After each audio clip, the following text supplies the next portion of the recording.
క్షేమం లేదేమో, సమస్యలు సుడిగుండాలో ఉన్నారేమో, గుండెను గుప్పెట్లు పెట్టుకుని ప్రయాణం చేస్తున్నారేమో, భయంతో వణుకుతున్నారేమో, నీ పక్షాన ఎవరు లేరేమో, నీ పక్షాన మాట్లాడడానికి మనుషులు లేరేమో, ఎటు చూసిన భయంతో వణికిపోతున్నావేమో, ఏ చిన్న శబ్దం వచ్చినా హడాలెత్తిపోతున్నావో, అధైర్యపడిపోతున్నావేమో, ఎటు చూసిన చీకటి, ఎటు చూసిన అంధకారం, అయోమయంగా ఉంటుందేమో బ్రతుకు, ఏ నరుడు కనబట్టలేదేమో, ఏ మనుషుల స్వరం వినబట్టలేదేమో.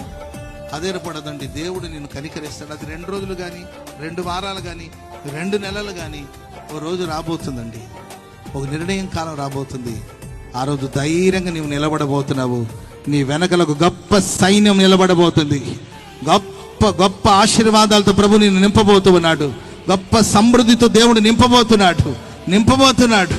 మనుషులు అడుగుతారు, ఏంటయ్యా ఈ సంపద ఏంటి, ఈ సమృద్ధి అంటే, దేవుడు నన్ను కనికరించాడు గనుక ఈరోజు నాకు కావాల్సింది అంటుంది. ఆమె చెప్పడదు గట్టిగా.